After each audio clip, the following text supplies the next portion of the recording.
Okay, in this lecture we're going to learn how to use the text tool. And this is a very involved tool. There are a million things you can do with it. And for somebody who wants to be a graphic designer where you're doing business cards, advertisements, posters, etc., you're going to use the text tool a ton. So I would be remiss if I did not show you at least a solid introduction of how to use it. So first of all, I'm going to get rid of this text that I have here. I'm just going to hide this layer. So we just have our basic background layer, and we'll start adding some text from scratch. The text tool is located right over here. It's the T, and fortunately the shortcut is T. So when we're out in the middle of our image panel, we can just press the T key and you'll see a different little cursor comes up. And to add text to an image, you just left click on the image somewhere. This lorem ipsum placeholder text is new. It used to just give you a cursor. So if you're in an older version of Photoshop, if I remember right, you'll just have a cursor, which was actually better in my opinion, but that's okay. If this is here and it's highlighted, you could just start to type. So I'll just type in how to use the text tool. Okay, and before we get too far, let's talk about a few things that are happening. You'll first notice that it started typing in blue. The reason that it did that is because I have the color blue selected up here. Remember how this is the options bar. Whatever tool you're selecting over here is going to give you its own option bar up here. The text tool is no different. One of the most important features is the color. So when you click on this, it brings up a color picker and you can select various colors. Let's just say we want it to go to red. It'll show you the current color, which is blue, and it'll show you the new color that you've selected. I'm gonna get a better red, not that maroon. There we go, that's a little better. If I click OK, it's going to change the color that I'm using.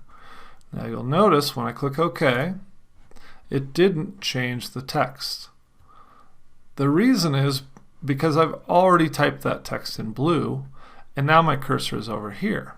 But if I continue typing, just throwing in some letters here, then it's going to make those letters the color that I've selected. Okay? I'm just going to hit the backspace key to go back. Now if I want this to be all red, then I'm going to have to select that. So first you make sure you have your text tool selected. That's one thing that you'll notice gets confusing, because if I go to the move tool and I'm doing something else and then I want to go in and edit this text, it's very important that you reselect the text tool or press the T key so that you have the cursor, and then I can highlight all of this or select all of this text. You can do it by clicking and dragging. You can do it by double clicking for one word, triple clicking for everything, or you can click into here and right click and say select all to select all of your text. And then you go back into the color picker, select the color that you want. And this is even previewing it for me, so as I move around here I can see how it looks on my screen. Kind of like that dark color, so let's just go with that. We go ahead and click OK. And now it's changed it, but it has this weird purple around it and blue text. The reason for that is because when it's highlighted, it shows you basically like the inverse of the colors. Before anything will be finalized, you have to go here and accept the changes with this little check mark. It's sort of like when you use the transform controls to stretch or shrink an image, you have to go confirm your changes. So you click here to confirm it, and now that text is officially read. Okay, it's worth noting that when I created this text layer by clicking with the text tool, it created its own new text layer. And it names it according to what you type. You can of course change this by double clicking here to make it more relevant, but that's usually pretty helpful. And then if I'm selected on something else like the background and I want to get back to my text, then I just click on the text. And if you want to put your cursor right in there, then double click on it and it'll highlight the entire text, and then you're right in there and ready to work. Keep in mind, if you wanted to add text to the end, you'd have to click your cursor at the end. If I hit enter, it'll take me to a new line. And let's just put in a couple of filler things here so I have a couple of rows of text so I can show you some examples. Okay, we've done our typing. Now I'm going to, of course, accept the changes. Click check. If you don't want to do that, you can click on the don't accept changes and it will revert back to what you had before. But we do want to keep it, so we click the check mark. Now we have some rows of text here, and we can change the way it's justified. Right now it's left justified. We can center it. So now all the text is lined up down the middle, or we can right justify it. So it's all lined up down the right. Now this is pushing my text around, which is okay. I'm just showing you the example. But centered, left justified. We could go with centered, and then we could actually move this back into the center by hitting V or the move tool right there. And then we can grab our text and pull it into the center. If you watch the little pink guides, as I move toward the center, it'll snap to that pink guide, see it in the center, and it'll kind of hold it to that center line. It's a great way to center your text. Then we release the mouse to let it stay. One thing that trips a lot of people up is if we go back to our text tool by hitting the T key, and I go over here, or sometimes you might be even close to this, and you click the text tool. My intention was to click into this and edit it more, but I accidentally created a new text box. Because remember, that's how we originally created this text, was by just clicking with the text tool. And you'll notice it's also created a new layer. If that was a mistake and you didn't want to do that, you can either just grab this layer and delete it, drag it and delete it, or you can just hit the reject button up here and that will go away. In order to get back into this text, you have to make sure you're right on the text and click into it. If you're too far outside of the range, it will create its own new text box. So make sure you're hovering right over the text to click into it, and then you're ready to edit your text again. If we wanted to make this a headline and make it bigger, we can highlight that by clicking and dragging, and then we can go to our option menu again and you'll see some more options. The most obvious one is the size of the text here. This is the little text size icon, and you can use this drop down to change it to a bigger size. You can also change the font type, and you have tons of options here. And the nice thing is, on newer versions with CC, as you hover over them, it automatically shows you a preview, and you can just cruise through those. So let's go with something small so I don't extend past my background. Let's just go with this. And then oftentimes you'll have options here. You can go with regular, condensed, italic, bold, etc. So we'll call this one bold. Oh, except that made it too big, so now we need to probably reduce our font size just a little bit. Let's say you want a font size between 36 and 48. You can either just click here and type it in, like say I want 44. You have to hit enter to make it actually go into effect. It doesn't do a regular preview.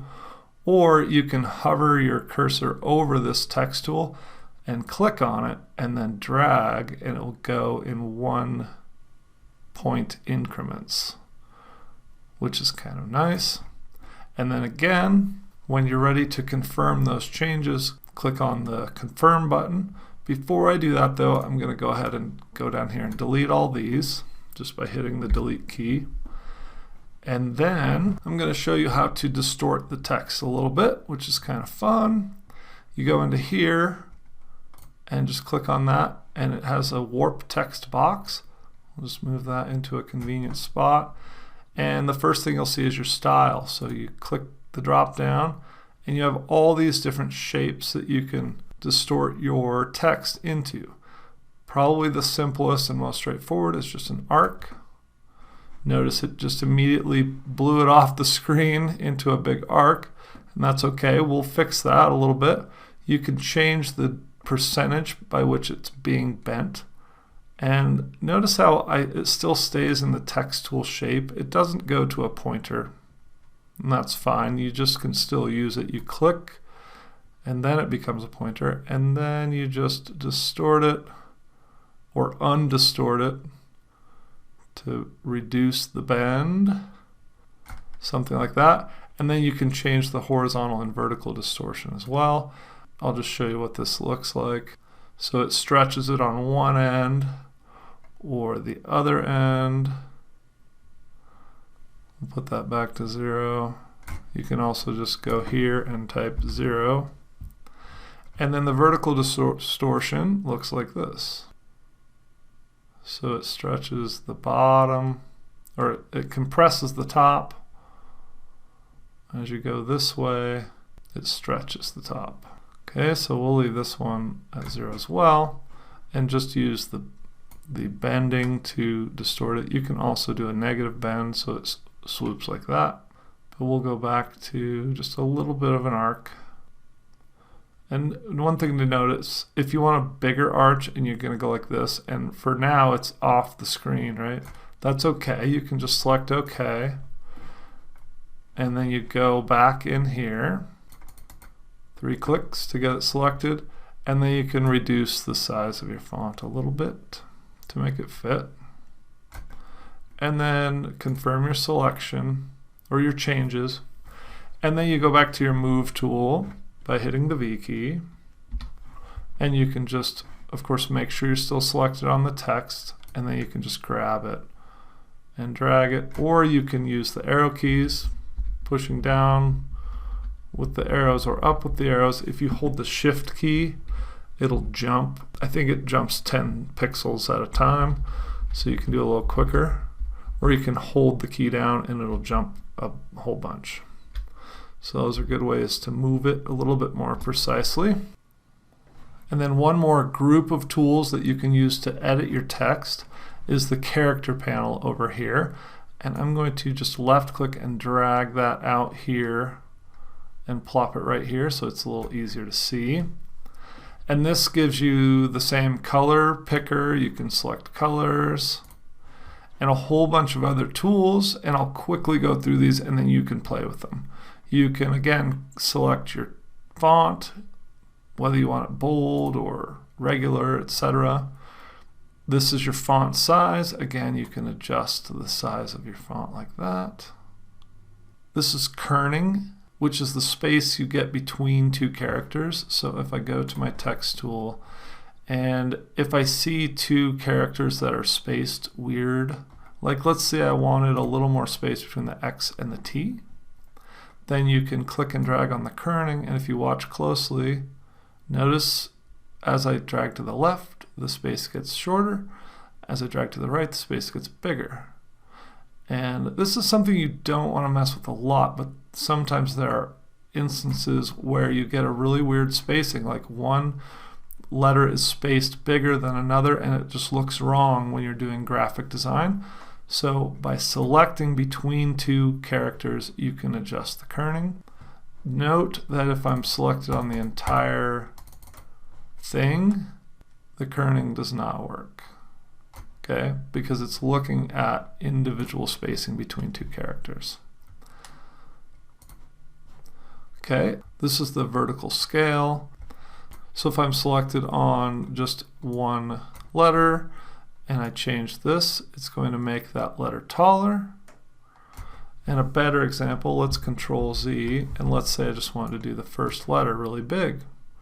So I select, highlight that letter, and then I click here and I'm going to increase the percentage. So if we go to 150% approximately and release, you can see that now we have a really tall letter at the beginning. You could do that with the letter at the end and kind of make like, and kind of bookend your headline. We'll do it. Let's highlight that one real quick. And you can also go in and type in percentages. So 150%, click outside of it, or I mean hit enter, and it made that one bigger too. Okay, not necessarily something I would use in this case, but you can see how to use it. Baseline shift, I won't go over. Leading is actually very useful, and I'll just give you a quick example. If we go and make 2 lines out of this by hitting the Enter key, we'll get this out of the way. Leading is the space between the 2 lines. So if we want to change the leading, the space between these 2 lines, and I go to the left, it's going to shrink up the space between the 2 lines. If I go to the right, it's going to increase the space between the 2 lines. And this can be, again, really important when you're doing graphic design, because if we leave this at the default, I'm going to hit Control Z and just click so you can see it. The spacing's not bad, but if we wanted that to be tighter, then we can just drag it up a little bit and tighten it up, and it can be really helpful. One other thing you want to be careful of is when you're doing stuff like this and it's centered, if you have extra spaces like here, you want to make sure you clean those up. Otherwise you get uneven centering. And then this one is the tracking. So let's get another selection here, and we can change the tracking. And tracking works similar to kerning, except that it's for multiple characters or a whole string of characters rather than just the space between 2. And then finally we can adjust the horizontal scale. So if we're gonna, just like the vertical scale, which is this one, which is this one, this is the horizontal scale. So if we reduce it, we're gonna make a skinnier letter, and if we increase it, we're gonna make a fatter letter. Again, not something you're going to use very often unless you have a really good reason for it, because you don't want to compromise the integrity of the original font, but that's the tool if you need to use it. So those are a bunch of tools for modifying your text. Of course, always remember, after you do your edits, you have to click Confirm to accept your changes. And also remember that if you're selected somewhere else, well, let's get rid of this, and you want to go in and edit your text, the quickest, easiest way is to double click on that text layer right on the icon, and then you can just click in wherever you want to edit. So what I recommend is go find an image that you want to add some text to and play around with it. And please share your image in the Q&A. I would love to see what you come up with. If you want to create a meme, funny joke laid over an image to practice for Facebook or whatever, that would be awesome. You could make my day by entertaining me a little bit while you practice. And I'll look forward to seeing you in the next lecture. We've got some more really exciting stuff coming up, so I can't wait to see you in there.